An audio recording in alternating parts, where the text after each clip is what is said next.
অনেকেই টমজেনের এই wifi smart circuit breaker কিভাবে কানেকশন দিতে হয় সেটা জানতে চেয়েছেন। তো এই ভিডিওটা তাদের জন্য যারা একদম ফুল সেটআপ দেখতে চান। ভিডিওটা একটু লম্বা হতে পারে। তো সার্কিট ব্রেকারটা বের করার পরে এখানে দুইটা জিনিস পাওয়া যাবে, প্রথমত সার্কিট ব্রেকার এবং দ্বিতীয়ত এখানে পাওয়া যাবে একটা ম্যানুয়াল।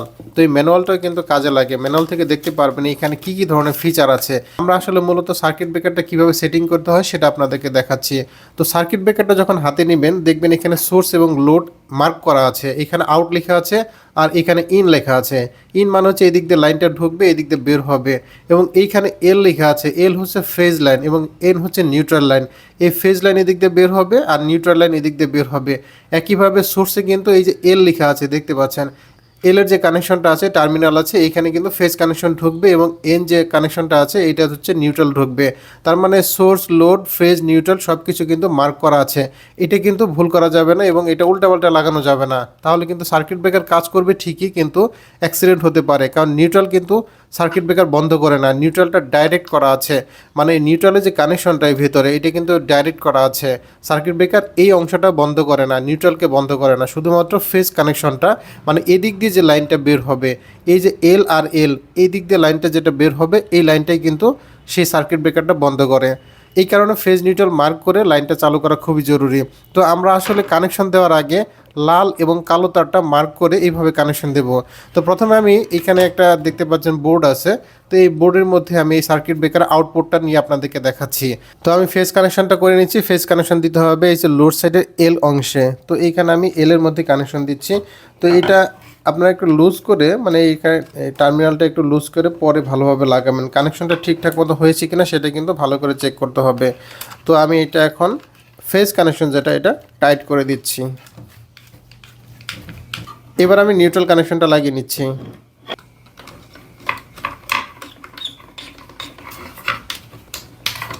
দেখুন আমাদের আউটপুট এই কানেকশনটা দেওয়া শেষ। আমি কিন্তু কোনো ধরনের ডিবি বক্স ব্যবহার করিনি। আপনারা যখন কানেকশন দিবেন অবশ্যই একটা ডিবি বক্স ব্যবহার করবেন। 50-60 টাকা অথবা ভালোটা কিনলে হয়তো 70 টাকা নিতে পারে।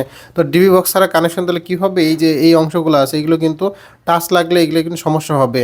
যেহেতু এটা সুইচ, এই কারণে অবশ্যই একটা ডিবি বক্স ব্যবহার করবেন, তারপর এই সার্কিট ব্রেকারটা আপনারা কানেকশন দিবেন বা লাগিয়ে নেবেন।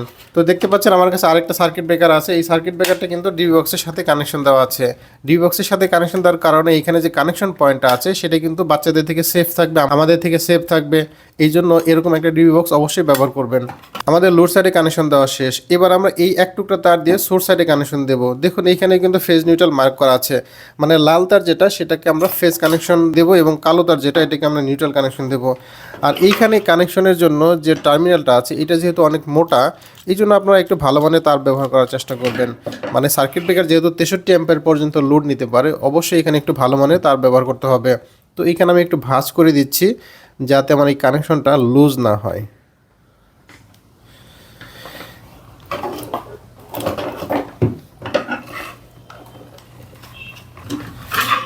একইভাবে সোর্সের জন্য যে এল আছে এলের সাথে লাল তার দিতে হবে, আর যেটা এন আছে নিউট্রাল, নিউট্রালের সাথে কালো তার দিতে হবে।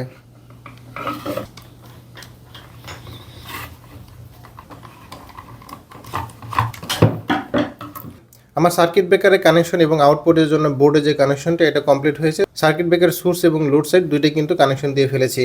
আপনারা চালু লাইনে কাজ করার সময় অবশ্যই সতর্কতা অবলম্বন করবেন। প্রয়োজনে আপনারা এই ধরনের গ্লোভস ব্যবহার করতে পারেন। তো দেখতে পাচ্ছেন এই গ্লোভসগুলো কিন্তু চালু লাইনে কাজ করা যায়, মানে চালু লাইনে কাজ করলেও কিন্তু আপনি নিরাপদ থাকবেন, যেহেতু এই গ্লোভসগুলো 1000 ভোল্টেজ পর্যন্ত আপনাকে সেভ করবে। আমিও গ্লোভসগুলো পরে নিচ্ছি। এতক্ষণ যেহেতু আমি বন্ধ লাইনে কাজ করছি, এখন চালু লাইনে কাজ করতে হবে, এই জন্য আমি গ্লোভসটা পরে নিচ্ছি। এই গ্লোভসগুলো কিন্তু আমাদের কাছে অ্যাভেলেবেল পেয়ে যাবেন, মানে যত প্রকারের গ্লোভস আপনাদের দরকার সব ধরনের গ্লোভসই আমাদের কাছে অ্যাভেলেবেল আছে। এই গ্লোভসগুলোও কিন্তু ভালো আছে। এরপর আছে লেদার গ্লোভস। এই লেদার গ্লোভসগুলো এতটাই সফট যে আপনারা কাজ করে খুবই আরাম পাবেন। এই লেদার গ্লোভসগুলো কিন্তু আমাদের কাছে অ্যাভেলেবেল আছে। মূল কথা হচ্ছে কাজের জন্য সকল প্রকারের গ্লোভস আমাদের কাছে আছে। আমাদের ওয়েবসাইট আছে, ওয়েবসাইটে আমি আপনাদেরকে লিঙ্ক দিয়ে দেবো, সেখান থেকে আপনি ইচ্ছা করলে যে কোনো প্রোডাক্ট অর্ডার করতে পারবেন। তো ঠিক আছে, যেহেতু আমার কানেকশন দেওয়া কমপ্লিট হয়েছে, এখন আমি লাইনটা চালু করে দেব। তো দেখতে পাচ্ছেন আমার সার্কিট ব্রেকারটা চালু হয়েছে এবং 10 সেকেন্ড সময় নিয়েছে চালু করার জন্য। মানে সার্কিট ব্রেকার চালু হওয়ার সাথে সাথে কিন্তু এইটা আপনি পাওয়ার পাবেন না, 10 সেকেন্ড ডিলে টাইম দেওয়া আছে। আপনার ইচ্ছা করলে এই ডিলে টাইমটা বাড়িয়ে নিতে পারেন, মানে 10 সেকেন্ডের জায়গায় আপনি 30 সেকেন্ডও করতে পারেন। মানে লাইন অনেক সময় বিদ্যুৎ বিভ্রাট হয়, লাইন আসা যাওয়া করে, অনেক সময় বিদ্যুৎ বাড়িয়ে দেয়, মানে মুহূর্তেই চালু হয় মুহূর্তে বন্ধ হয়, এতে কিন্তু ডিভাইসের ক্ষতি হয়, কম্পিউটার থাকলে কম্পিউটার নষ্ট হতে পারে। আচ্ছা, এখন এই সার্কিট ব্রেকার থেকে আমার আউটপুটে লাইন পেয়েছি কিনা সেটা আমরা এইখানে চালু করলে দেখতে পারবো। তো দেখতে পাচ্ছেন এখানে কিন্তু ভোল্টেজ দেখা যাচ্ছে 227 ভোল্টেজ, মানে আউটপুট থেকে কিন্তু আমরা পাওয়ার অলরেডি পেয়ে গেছি। এখানে দেখাচ্ছে 229 ভোল্টেজ, মানে একটু ভ্যারি করতেছে। কি কারণে? কারণ দুইটা তো আসলে দুই ধরনের ডিভাইস, মাত্র 2 ভোল্ট ভ্যারি করছে। তার মানে আমাদের অ্যাকচুয়ালি আমাদের সার্কিট ব্রেকার এবং এইটা যে এই কানেকশনটা দুইটাই কিন্তু ঠিক আছে মনে করতে পারি। আচ্ছা, এখন অ্যাপসের সাথে কিভাবে আপনারা কানেক্ট করবেন, অ্যাপসের সাথে কানেক্ট করার আগে বেসিক সেটিংগুলো আপনাদেরকে আগে দেখিয়ে দিচ্ছি। এখানে দেখতে পাচ্ছেন 4টা বাটন আছে। এইখানে একদম ডান পাশে যেটা, এটা হচ্ছে অফ বাটন, এটা দিয়ে আমরা পাওয়ার অফ করে দিতে পারি। তো দেখতে পাচ্ছেন পাওয়ার এখন অফ হয়ে গিয়েছে। আবার এইখান থেকে কিন্তু পাওয়ারটা আমরা চালু করে দিতে পারি। তো এখন কিন্তু পাওয়ার আবার চালু হয়ে গিয়েছে। এই যে এখন লোড সাইডে দেখুন পাওয়ার চালু আছে। আমি যেভাবে চালু লাইনে কাজ করছি আপনারা এইভাবে চালু লাইনে কখনোই প্র্যাকটিস করবেন না। সার্কিট ব্রেকার যখন এইভাবে চালু হবে দেখেন 2 ধরনের লাইট জ্বলতেছে। একটা হচ্ছে যে বাম পাশে লাইট জ্বলতেছে, এটা হচ্ছে সিগন্যাল লাইট, আর ডান পাশে জ্বলতেছে এটা হচ্ছে পাওয়ার লাইট। এখানে কিন্তু এই যে আপনার লেখাও আছে, দেখলে বুঝতে পারবেন পাওয়ার অপশন, আর এটা হচ্ছে সিগন্যাল অপশন। ওয়াইফাইয়ের সাথে কানেক্ট হওয়ার জন্য যখন রেডি হবে তখন কিন্তু এই ধরনের সিগন্যাল দিবে, আর এই পাশে পাওয়ারের সিগন্যাল দিবে। এরপর হচ্ছে এই সেট যে অপশনটা আছে, এই সেট থেকে কিন্তু আপনি এখানকার যে সেটিংগুলো আছে সেটিংগুলো চেঞ্জ করতে পারবেন। তা কী কী সেটিং চেঞ্জ করতে পারবেন? যখন আপনি এখানে একবার চাপ দিবেন দেখবেন এখানে ভোল্টেজ লেখা আছে, এটা হচ্ছে ওভার ভোল্টেজ 250, এখানে আমি দিয়ে রাখছি, এখানে 270 দেওয়া থাকে। আপনারা ওভার ভোল্টেজ 250-এর মধ্যেই সেট করবেন, যেহেতু 250-এর উপরে যদি ভোল্টেজ চলে যায় সেক্ষেত্রে কিন্তু আমাদের ডিভাইসের ক্ষতি হয়। তো আমি 250-এ দিয়ে রাখছি। এরপরে লেখা আছে 170, মানে লো ভোল্টেজ হচ্ছে 170 দিয়ে রাখছি। এটা লো ভোল্টেজ 170ই কিন্তু ডিফল্ট আকারে দেওয়া থাকে। 10 অ্যাম্পিয়ার হচ্ছে এই সার্কিট ব্রেকার এখন 10 অ্যাম্পিয়ার হিসেবে কাজ করবে, মানে এই সার্কিট ব্রেকার থেকে আপনি সর্বোচ্চ 63 অ্যাম্পিয়ার পর্যন্ত লোড নিতে পারবেন। এখানে যেহেতু 10 অ্যাম্পিয়ার লেখা আছে মানে আমি 10-এ সেট করে দিয়েছি। এরপর আছে হচ্ছে মিলি অ্যাম্পিয়ার, এটা হচ্ছে লিকেজ কারেন্ট। এখানে হচ্ছে 30 মিলি অ্যাম্পিয়ারের লিকেজ কারেন্ট সেটিং দেওয়া আছে। 30 মিলি অ্যাম্পিয়ার যদি কোনো লিকেজ কারেন্ট যায় অথবা অন্য কোনোভাবে যদি 30 মিলি অ্যাম্পিয়ার লিকেজ কারেন্ট হয় তাহলে কিন্তু এই সার্কিট ব্রেকার ট্রিপ করবে। আচ্ছা, এরপরে দেখতে পাচ্ছেন এটা হচ্ছে 10 লেখা আছে এবং বাম পাশে একটা সিম্বল দেওয়া আছে। এই 10-এর অর্থ হচ্ছে 10 সেকেন্ড ডিলে টাইম দেওয়া আছে, অর্থাৎ বিদ্যুৎ যখন বন্ধ হবে আবার চালু হবে তখন 10 সেকেন্ড পরে এইটা চালু ছিল বা বন্ধ ছিল এইটা সে মনে রাখবে এবং সেই অনুযায়ী সে ব্যবস্থা নেবে। মানে সার্কিট ব্রেকারটা আপনি বন্ধ করেছেন, এখন যদি লোডশেডিং হয় এরপরে যদি আবার লাইনটা চালু হয় মানে লোডশেডিং উইথড্র হয়, তখন এই সার্কিট ব্রেকার কি চালু হয়ে যাবে নাকি বন্ধই থাকবে সেইটা মনে রাখতে পারে হচ্ছে এই সার্কিট ব্রেকার। এছাড়া আমার আগের মডেলে একটা সার্কিট ব্রেকার আছে, এটাও কালার ডিসপ্লে। সেই কালার ডিসপ্লেতে কিন্তু আপনার মেমোরি ফাংশন ছিল না। এটা হচ্ছে লেটেস্ট একটা সার্কিট ব্রেকার, এখানে মেমোরি ফাংশন আছে, আরও অসংখ্য ফাংশন আছে। ম্যানুয়ালি আর কি চেঞ্জ করতে পারি দেখুন, এখানে অন আছে, অন মানে হচ্ছে ডিসপ্লেটা সবসময় অন থাকবে। আর এইখানে কিন্তু 120 সেকেন্ড দেওয়া আছে। আপনারা যখন সার্কিট ব্রেকার সেট আপ করবেন এটা 120 সেকেন্ড দেওয়া আছে, মানে 2 মিনিট পরে এটা ডিসপ্লেটা অফ হয়ে যাবে। আসলে 2 মিনিট পরে অফ হয়ে যাওয়াটাই দরকার, সবসময় তো আমাদের মনিটরিং করা দরকার নাই। এখানে প্রেস করলে কিন্তু এটা অন হবে। আবার অ্যাপস থেকে তো আমি কন্ট্রোল করতেই পারবো, মানে অ্যাপস থেকে আমি সবসময় দেখতে পারবো, তাহলে এই ডিসপ্লেটা সবসময় চালু রাখার তো কোনো যুক্তিকতা নাই। এই জন্য আমি এই ডিসপ্লেটা আসলে সবসময় অন না রেখে 120 সেকেন্ড যেটা ডিফল্ট আছে সেটাই রাখতে আমি রিকমেন্ড করি। আচ্ছা, এরপর হচ্ছে সেট আপ অপশনটা আসলে আমরা কিভাবে চেঞ্জ করব। সেট আপ চেঞ্জ করার জন্য এখানে যখন সবগুলো অপশন দেখাবে তখন আপনারা এখানে যে সেট যে অপশনটা আছে এটা হোল্ড করে চাপ দিয়ে ধরে রাখবেন। যখন এই যে ব্লিঙ্ক করবে দেখতে পাচ্ছেন এখন ব্লিঙ্ক করছে, এখন কিন্তু আমি ভোল্টেজ এখানে বাড়াতে পারি কমাতে পারি। তো আমাদের যদি ভোল্টেজ বাড়ানো হয়ে যায়, সাপোজ আমি এটা 255 করে দেবো, 55 না, আসলে আমি এটা 245 করতে চাচ্ছি। ওভার ভোল্টেজের ডিভাইসের ক্ষতি হয়, ওভার ভোল্টেজে আসলে আমাদের ব্যবহার করা ঠিক নয়। তো এটা আমি ওভার ভোল্টেজ 245 করে দিচ্ছি। আমাদের কিন্তু 245 ওভার ভোল্টেজ সেট হয়ে গিয়েছে। এবার আমি লো ভোল্টেজটা সেট করব, 170 আসে তো আমি এখানে 180 দিয়ে দিচ্ছি। 180 দিয়ে আমি লো ভোল্টেজটা সেট করে দিচ্ছি। তো আমাদের লো ভোল্টেজ 180 সেট হয়ে গিয়েছে। এখন এটা 10 অ্যাম্পিয়ার হিসেবে কাজ করবে, এটা এরকমই থাক। আর এটা 30 মিলি অ্যাম্পিয়ার লিকেজ কারেন্ট, এটা আমি কমিয়ে দিতে চাচ্ছি, এটা আমি 10 মিলি অ্যাম্পিয়ার দিয়ে দিই যাতে এটা অল্প লিকেজ কারেন্টে ট্রিপ করে যায়। যদি আপনার লোড অনেক বেশি হয় তাহলে মিলি অ্যাম্পিয়ারের সেটিংটা একটু বাড়িয়ে দিলে আপনাদের জন্য বেস্ট হবে। তো আমাদের 10 মিলি অ্যাম্পিয়ারের সেটিং করা শেষ। আর ডিলে টাইম এখন 10 সেকেন্ড দেওয়া আছে, এটা 10 সেকেন্ডের থাক, আপনি ইচ্ছা করলে বাড়াতে পারবেন। এরপর আবার আমরা সেটিংয়ে ক্লিক করছি, ডিসপ্লেটা অন আছে, অফ করব কিভাবে? এই যে দেখতে পাচ্ছেন এইখানে এই যে অ্যারো বাটন যেটা আছে এটা চাপ দিলে কিন্তু 120 সেকেন্ড হয়ে যাচ্ছে।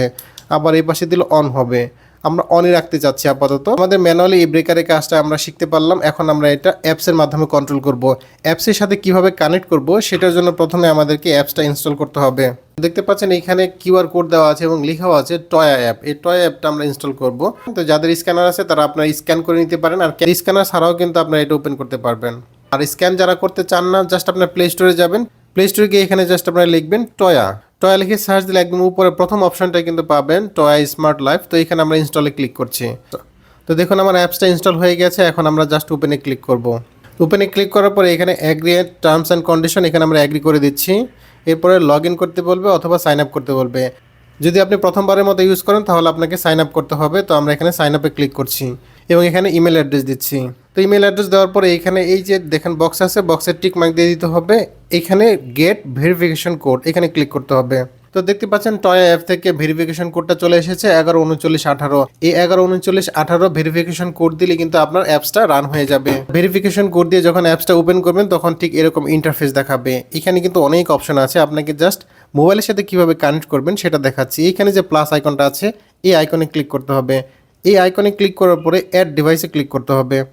এবার কিন্তু ব্লুটুথ অপশনটা অন করতে হবে। আমার এখানে ব্লুটুথটা অন আছে এবং লোকেশন অন করতে হবে।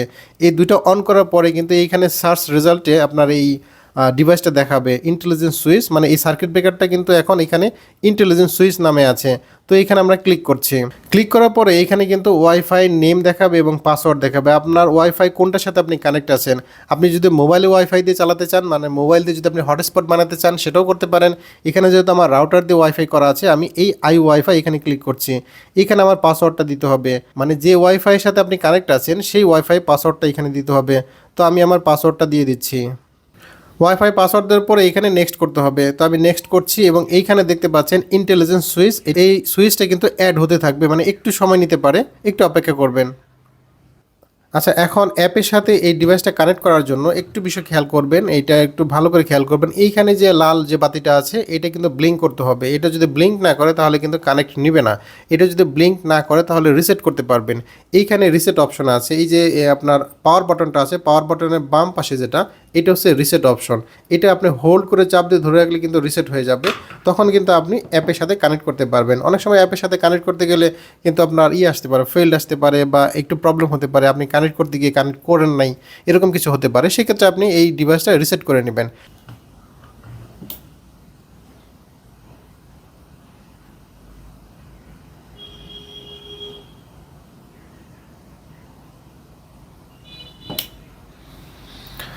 তো দেখতে পাচ্ছেন আমাদের ডিভাইসটা পেয়ে গেছে। এখন এইখানে লেখা আছে ইন্টেলিজেন্স সুইচ। এখন আমরা ইন্টেলিজেন্স সুইচে এখানে ক্লিক করব।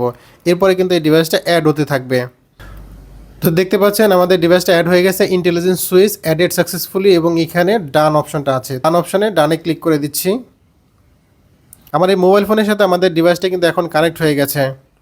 কানেক্ট করা কিন্তু আরও অনেক সিস্টেম আছে, মানে কানেক্ট আপনি আরও অনেকভাবে করতে পারবেন। আপনি ওয়াইফাই ছাড়াও কানেক্ট করতে পারবেন, সেটা আমি পর্যায়ক্রমে অন্য ভিডিওতে আপনাদেরকে দেখাবো। তো দেখেন আমাদের অ্যাপসের যে ইন্টারফেসটা আছে এইখান থেকে দেখতে পাচ্ছেন, এখানে আমার দেখাচ্ছে ইউনিট, কত ইউনিট আমি ব্যবহার করেছি। এখানে দেখাচ্ছে সময় এবং কিলোওয়াট আওয়ার, মানে আজকে এই ডেটে 11টা থেকে 12টা আমি কতটুকু ব্যবহার করেছি। এখানে দেখাচ্ছে কারেন্ট, এই মুহূর্তে কতটুকু কারেন্ট আমি ব্যবহার করছি। এইখানে কিন্তু পাওয়ার অপশন আছে, এখানে ব্যালেন্স দেখাচ্ছে, মানে আপনি এখানে নির্দিষ্ট ইউনিট দিয়ে দিতে পারবেন যে আপনি মাসে 100 ইউনিট ব্যবহার করবেন, সেখান থেকে ব্যালেন্স ধীরে ধীরে কমে আসবে। এখানে দেওয়া আছে দেখুন ইলেকট্রিসিটি স্ট্যাটিস্টিক্স, এখান থেকে দেখা যাবে যে আপনি এই যেখানে ডে লেখা আছে আপনি একদিনে কতটুকু ব্যবহার করছেন। এখানে যদি আপনি মাসে ক্লিক করেন তাহলে আপনি এক মাসে কতটুকু ব্যবহার করছেন। এখানে ইয়ার হিসেবে দেখা যাবে, মানে প্রতি বছর আপনি কতটুকু ব্যবহার করছেন। এরপরে এখান থেকে শিডিউল করে দেওয়া যাবে। তো শিডিউল মানে কি, আপনি কখন বন্ধ করবেন কখন চালু করবেন। এখানে দেওয়া আছে শনি রবি সোম মঙ্গল, মানে সপ্তাহে 7 দিনই দেওয়া আছে। এই সময় কি হবে, সুইচটা অন হবে না বন্ধ হবে, আপনি এখানে অন বা অফ করে আপনি একটা শিডিউল করে দিতে পারেন। এখানে অন আছে, আমি অফ করে দিচ্ছি, মানে আমি চাইতেছি যে 11টা 7 মিনিটে না, আমি 11টা 8 মিনিটে এটা বন্ধ হয়ে যাবে, এবং এখানে আমি সেভ করে দিচ্ছি। তো আমার শিডিউলটা কিন্তু সেভ হয়ে গেছে। এখন 11:08 বাজার সাথে সাথে কিন্তু আমাদের এটা বন্ধ হয়ে যাবে। তো দেখতে পাচ্ছেন আমাদের সার্কিট ব্রেকার কিন্তু অলরেডি বন্ধ হয়ে গেছে। তো এইভাবে শিডিউল করে কিন্তু সার্কিট ব্রেকার বন্ধ করতে পারবেন, আবার চালুও করতে পারবেন, মানে এখানে আবার অ্যাড শিডিউল দিতে পারবেন। এইখানে কিন্তু আরও অপশন আছে, আপনারা এখানে ধীরে ধীরে পর্যায়ক্রমে সবগুলা আমি এইখানে যে অপশন আছে সেগুলো নিয়ে আমি অন্যান্য ভিডিওতে আলোচনা করব।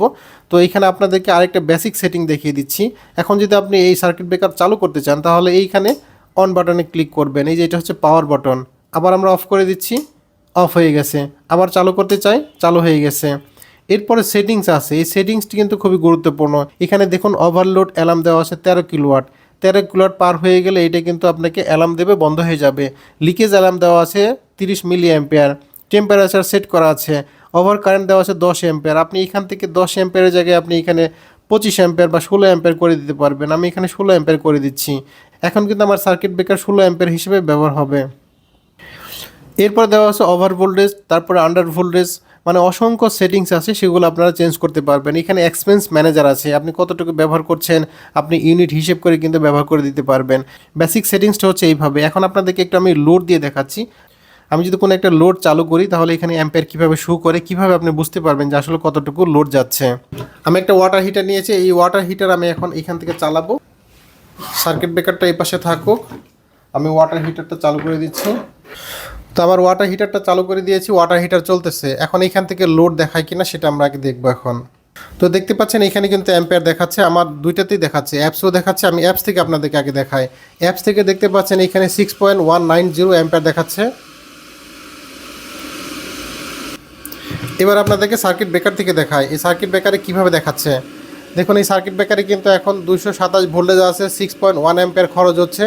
এবং ওখানে ইউনিট যেটা আছে, ইউনিট কিন্তু এত তাড়াতাড়ি চেঞ্জ হবে না, অনেক সময় ব্যবহার করার পরে চেঞ্জ হবে। আপনারা যদি কোনো ইন্ডাকশন অথবা ইলেকট্রিক চুলা ব্যবহার করেন সেক্ষেত্রে কিন্তু ধীরে ধীরে বুঝতে পারবেন যেগুলো চেঞ্জ হচ্ছে। তো দেখেন আমাদের পানি গরম হচ্ছে, পানি গরম হওয়া পর্যন্ত আমরা অপেক্ষা করি। তো আশা করছি বুঝতে পেরেছেন কীভাবে আপনারা অ্যাপসের মাধ্যমে এই সার্কিট ব্রেকারটি কন্ট্রোল করবেন। এই ধরনের সার্কিট ব্রেকার আমাদের কাছে অ্যাভেলেবেল পাবেন, আমাদের ওয়েবসাইট আছে, আমাদের ফেসবুক পেজ অথবা আমার যে ফেসবুক প্রোফাইল আছে সেখানেও কিন্তু মেসেজ করতে পারেন, সেখান থেকে আপনারা এটা খুবই অল্প খরচে কিনে নিতে পারেন। এই সার্কিট ব্রেকার নিয়ে আমার অনেকগুলো ভিডিও আছে, সেগুলো আপনারা রিলস আকারে দেখতে পাবেন। লং ভিডিও আসলে কম দেওয়া হয়, ইউটিউবে লং ভিডিও দেওয়া হয়। তো আপনারা আমার ইউটিউব চ্যানেলও দেখতে পারেন, আইয়ুব 365 লিখে সার্চ করলে আমার ইউটিউব, ফেসবুক, টিকটক সব আমার চ্যানেলগুলো আপনারা খুঁজে পাবেন, সেখান থেকে ভিডিও দেখতে পারেন, আমার সাথে যোগাযোগ করতে পারেন। তো ঠিক আছে, সবাই ভালো থাকবেন, আল্লাহ হাফেজ।